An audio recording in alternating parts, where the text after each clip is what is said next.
All right, everybody, welcome back to the show. Thank you guys so much for being here today. I really appreciate it. We're just a couple days removed from the assassination of Charlie Kirk, and it still doesn't even feel real to be saying that. And of course, there is still the outpouring of pain and mourning right now in the public, in the influencer space.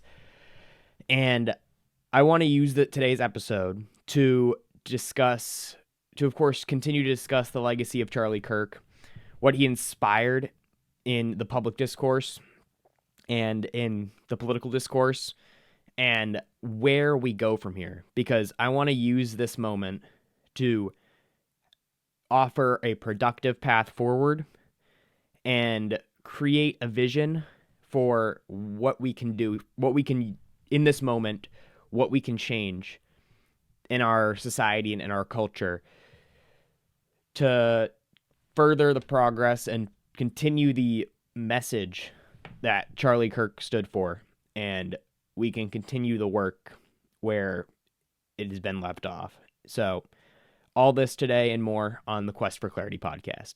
Americanism, not globalism. I am not a slave. I am a free citizen. There should be no Federal Reserve System. Only America first. End all of these wars.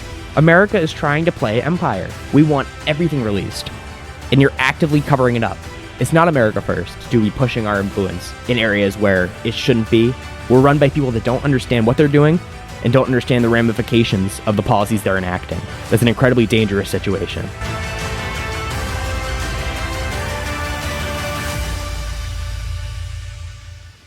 All right, everybody. So I want to start off by just assessing the current landscape right now, and I want to make sure everybody understands this. The right wing is probably more mad right now than they have ever been in generations, and I need the left specifically to understand this.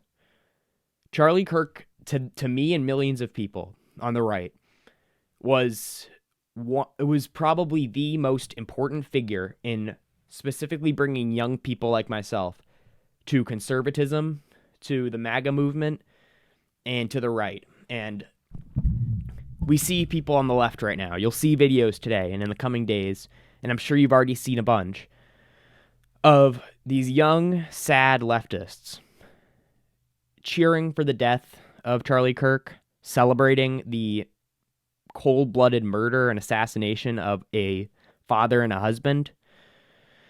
And I don't think they understand what they're messing with when they do things like this. With the past couple of years, it is very clear to everybody that this has been building. This anger in this country from all sides, it has been building. And today it is on the left to condemn this utterly. There are things we can point to on all sides that need to be condemned, that are violent and abhorrent, and need to be completely condemned in the strongest terms from all sides. You can point to past examples, and we'll get to those later on in the show. But let's not pretend that yesterday was the start of the story. It was the middle of the story. We saw what happened with the murder of the biggest, most prominent conservative political commentator in the country for simply speaking his mind freely on a college campus where that is supposed to happen. He was doing what he believed was the solution. He never once, go try and find a clip, he never once advocated for violence to solve political disagreements. He never once advocated for his opponents in debates to be murdered. And the moment we're in right now as a country is incredibly dangerous, and I'm speaking to the left right now when I say this. If you are someone who was celebrating the death of Charlie Kirk, and your instant reaction to hearing the news was laughing, or cheering, or giggling in any way, or finding any sort of joy, you are possessed by something. You need to figure that out. And you need to take a strong look in the mirror.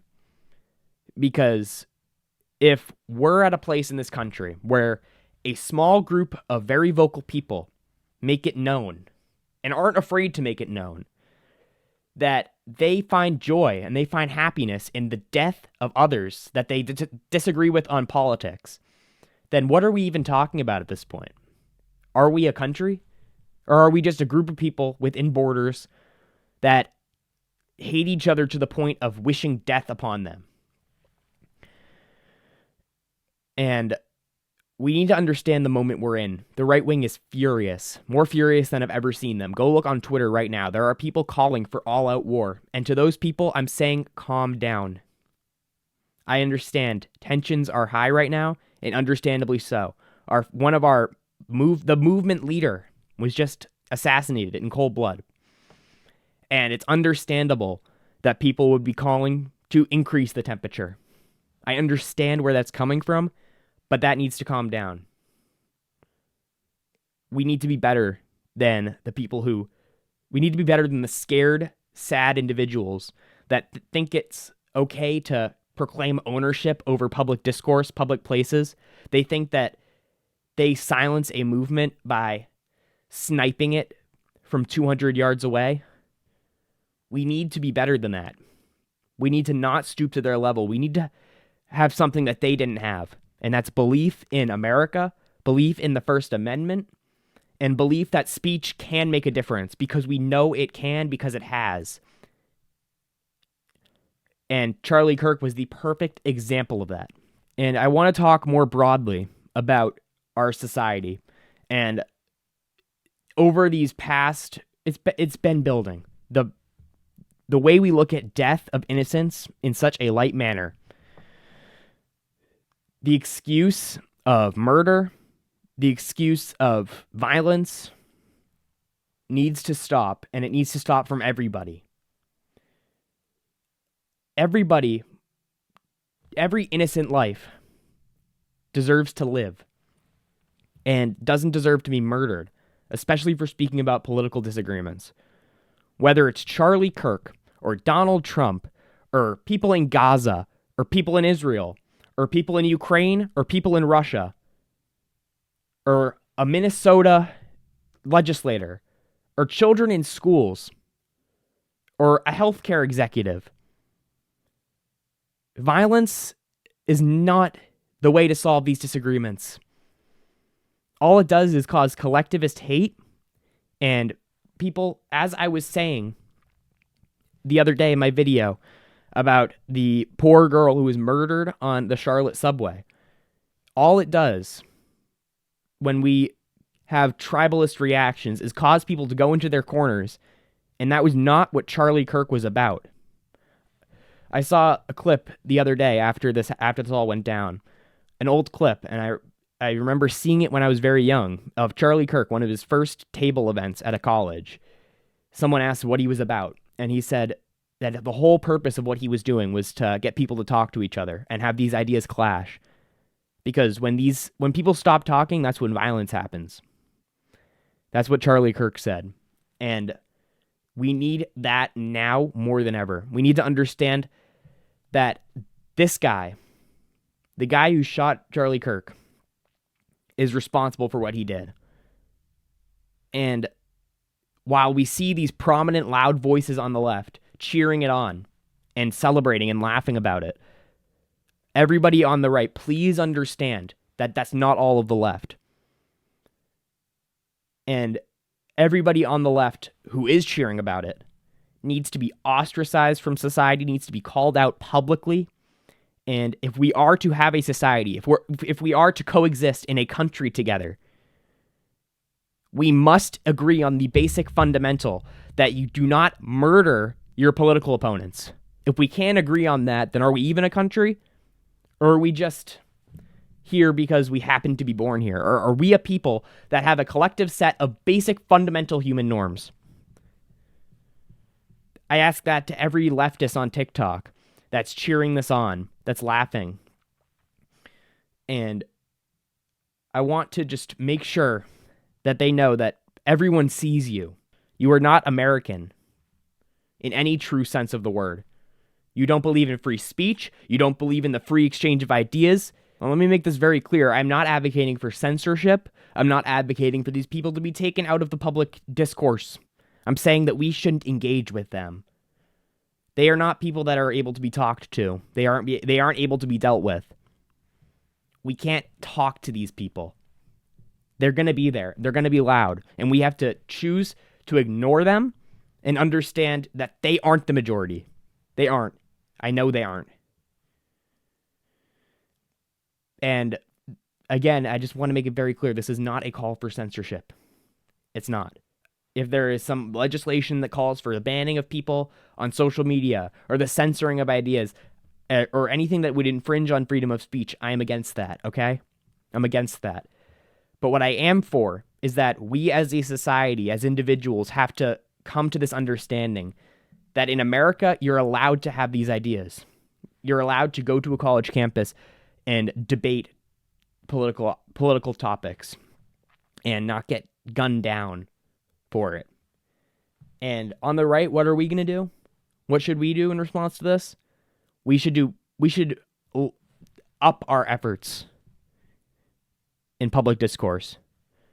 We should do exactly what he was doing because he was right in doing it. You saw the movement that Charlie Kirk made. You saw how Turning Point USA grew into the largest youth conservative organization in the world. And he didn't do that through violence. So we shouldn't make change through violence either. He got Donald Trump reelected in many ways. And he didn't do that through advocating for violence. So what makes us think that's the answer now? It's not. Things only get worse. And I understand this is a very delicate moment. Tensions are high, emotions are high. But anyone out there thinking about that, please, please don't. That's not the path. I know it's tempting. I know it feels good. But that is not, if we want to better the country, that's not how you do it. When I advocate for speech, when I advocate for freedom to exchange ideas, I'm not saying that we have to like the people we exchange ideas with. I'm not saying you have to agree with them, because believe me, there are people on the left I don't like and I don't agree with, but I would never in a million years advocate violence against them. I would never wish death upon them, because we are all Americans. We all live in the same country, and we're here to debate those ideas, not to see each other get murdered for speaking their ideas. At the base level, we must have a common respect, and we must see each other as humans. Because when we don't, that's when violence starts. That's when civil wars ensue. And that's nothing any of us want to see. We must all understand that we're all humans. We all have differences of opinion, but that doesn't define us. And my final word here is, again, my thoughts are with Charlie Kirk's family and everyone who knew him. And this movement must continue, and it will continue. I have faith that it will. Even though we're shaken, even though we're rattled, the courage in our convictions is stronger than ever. And for the sake of continuing the legacy that he left behind, it will continue. And after this, it's only grown stronger. So that's where I'll leave it off for today. Thank you guys so much for being here. And continue in any capacity you can to fight for what you believe is true and fight for America, because that's what Charlie Kirk did, and that's what he dedicated his life to. And we must carry the torch. Thank you. Americanism, not globalism. I am not a slave. I am a free citizen. There should be no Federal Reserve System. Only America first.